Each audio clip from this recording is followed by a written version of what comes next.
மீண்டும் உங்களை நாம் சந்திப்பதிலே மிக்க மகிழ்ச்சி அடைகின்றோம். நான் இலங்கையில் இருந்து பதுளை போதனா வைத்தியசாலையில் இருந்து வைத்தியர் கிருஷாந்த் வேதநாயகம். நாங்கள் இன்று பார்த்து கொண்டிருக்கின்ற விடயம் பெண்களுக்கு ஏற்படுகின்ற பாலியல் சம்பந்தமான பிரச்சனை. அதாவது ஒரு பெண் தன்னுடைய கணவருடனோ தன்னுடைய ஆண் துணையுடனோ பாய் ஃப்ரெண்டுடனோ பாலியல் உறவை செக்ஸை வைத்துக் கொள்ளுகின்ற போது அவருக்கு ஏற்படுகிற பிரச்சனைகளை பற்றி பார்த்து கொண்டிருக்கின்றோம். அதாவது ஃபீமேல் செக்ஷுவல் டிஸ்ஃபங்க்ஷன். எனவே இந்த நிகழ்ச்சி உங்களுக்கு பிடித்திருந்தால் யூடியூப்ல பார்ப்பவர்கள் லைக் பண்ணுங்கள், ஷேர் பண்ணுங்கள், மணி சின்னத்தை அல்லது பெல் சைனை அமர்த்தி சப்ஸ்கிரைப் பண்ணுங்கள். டிக்டாக் இன்ஸ்டாகிராமில் பார்ப்பவர்கள் மறக்காமல் ஃபாலோ அப் பண்ணுங்கள்.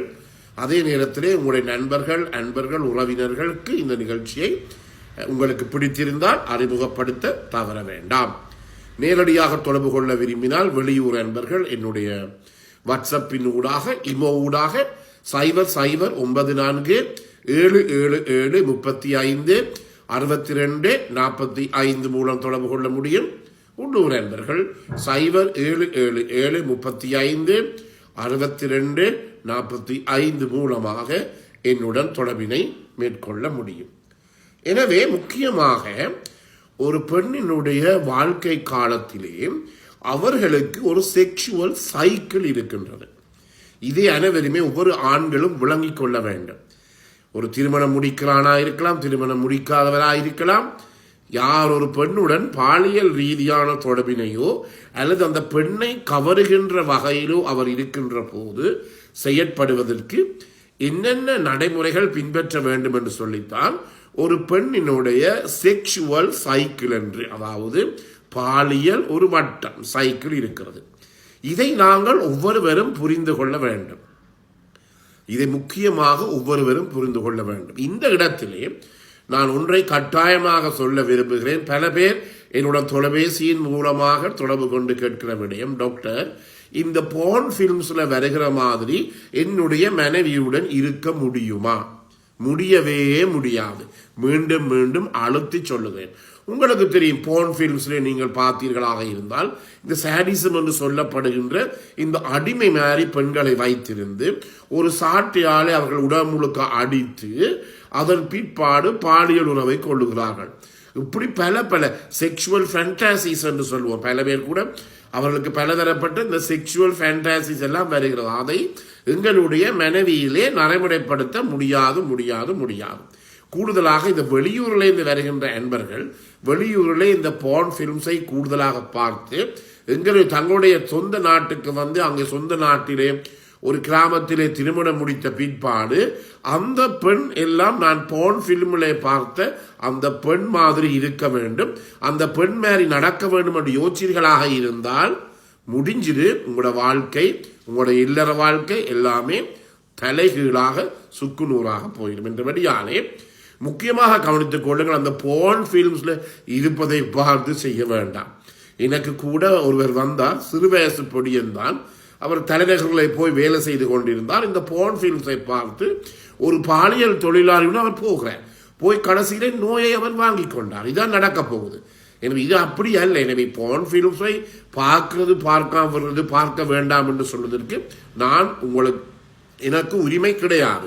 ஆனால் அதையோ உங்களுடைய மனைவியுடன் வந்து நீங்கள் ட்ரையல் பண்ணுகின்ற போது அந்த இடத்திலே பாரதூரமான பிரச்சனை ஏற்படும். அதே நேரத்திலே நீங்கள் ஒரு பாலியல் தொழிலாளியுடனோ அல்லது இதற்கு முதல் 4-5 பேருடன் பாலியல் உறவை வைத்துக் கொண்டு ஒரு பெண்ணுடனோ நீங்கள் அதை செய்து கொள்ளலாம். அதே நேரத்தில் கேங் செக்ஸ், அதுவும் ஒரு பிரச்சனை. அதாவது கணவர் பக்கத்தில் இருப்பார், தன்னுடைய மனைவி கணவரினுடைய நண்பருடன் பாலியல் உறவை கொள்ளுகின்ற போது கணவர் பக்கத்தில் இருந்து பார்ப்பார். இதையெல்லாம் ஒரு செக்ஷுவல் ஃபேண்டாசி அல்லது இவையெல்லாம் என்ன, ஒரு பாலியல் ரீதியான படங்களை பார்த்து இந்த போர்ன் ஃபிலிம்ஸை பார்த்து அவருடைய மனதிலே ஏற்படுகின்ற மாற்றம். எனவே இது தங்களுடைய சொந்த நாட்டுக்கு வந்து சொந்த நாட்டுக்கு வந்து இதை அவர்கள் தங்களுடைய நாட்டிலே தங்களுடைய சொந்த மனைவியின் மீது பாவிக்க முடியாது. எனவே தான் ஒவ்வொருவரும் இதை கற்றாக உணர்ந்து கொள்ள வேண்டும். இது சில நேரத்தில் நான் மீண்டும் மீண்டும் உங்களுக்கு சொல்ல விரும்புவேன். சில நேரத்தில் தொலைபேசி மூலம் பல பேர் இதை கேட்டுக்கொண்டிருக்கிறார்கள். சில பேர் சொல்லுவார்கள் என்னென்றால் மனைவிக்கு என்னுடைய இந்த செக்ஸ் ஃபில்ம்ஸ் போன் ஸ்டில்லை காட்ட முடியுமா முடியாதான். நீங்கள் காட்டுறதே மன்னிக்கவும், நீங்கள் காட்டுவதற்கும் காட்டாதற்கு முதலுக்கும் உங்களுடைய மனைவி கட்டாயம் பார்த்திருப்பார்.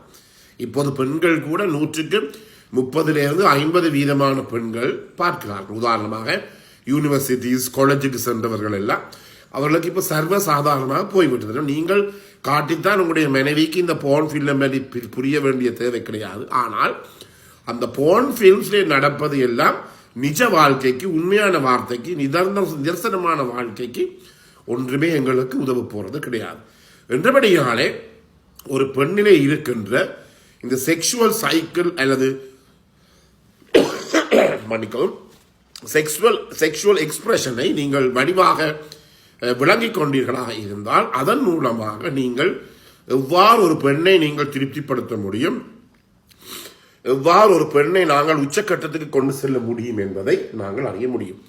எனவே இந்த பாலியல் சட்டம், பாலியல் வட்டம் அல்லது செக்ஷுவல் சைக்கிள் எவ்வாறு இருக்கிறது என்றால், ஒரு பெண் தன்னுடைய செக்ஷுவல் எக்ஸ்பிரஷன், அதாவது அவருக்கு தன்னுடைய கணவருடனோ தன்னுடைய பாய் ஃப்ரெண்டுடனோ செக்ஸ் வைத்துக்கொள்ள ஆசையை அவர் காட்டுவார். அதைத்தான் நாங்கள் செக்ஷுவல் எக்ஸ்பிரஷன் என்று சொல்லுவோம்.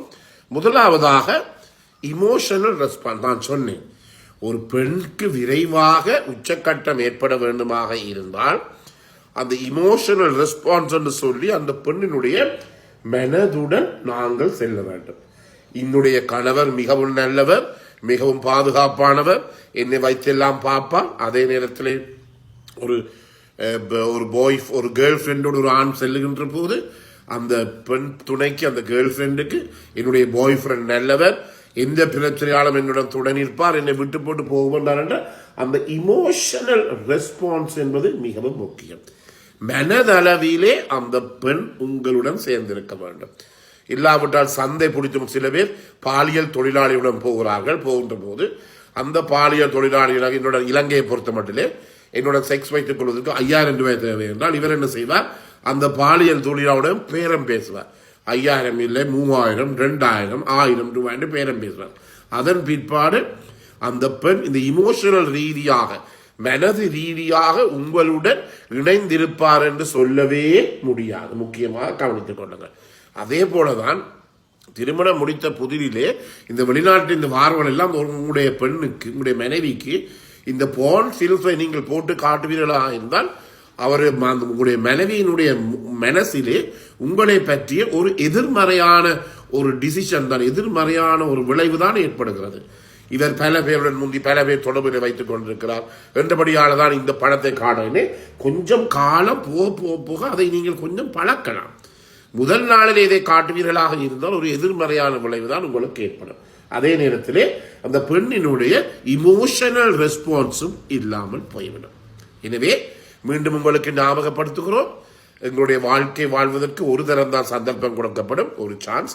எனவே அந்த வாழ்க்கையை மற்றவர்களுக்கு உபயோகமாகவும் அதே நேரத்திலே உங்களுடைய மனைவியையோ உங்களுடைய கணவனையோ பாலியல் ரீதியாக சந்தோஷப்படுத்தி அவர் அடிக்கடி ஆர்காசம் உச்சக்கட்டம் அடைய வைத்து அதன் மூலமாக ஒரு விதமான நோயும் இல்லாமல் உங்களுடைய வாழ்க்கையை நடத்த வேண்டும். அதுதான் மிகவும் முக்கியம். சண்டை சச்சரவுகள், எனவே பாலியல் ரீதியான பிரச்சனைகள் ஒன்றுமே வர முடியாது. ஏனெனில் எல்லாத்துக்குமே மருந்துகளும் தீர்வுகளும் இருக்கிறது. இப்போது பாலியல் ரீதியான எந்த பிரச்சனைக்கும் தீர்வு இருக்கிறது.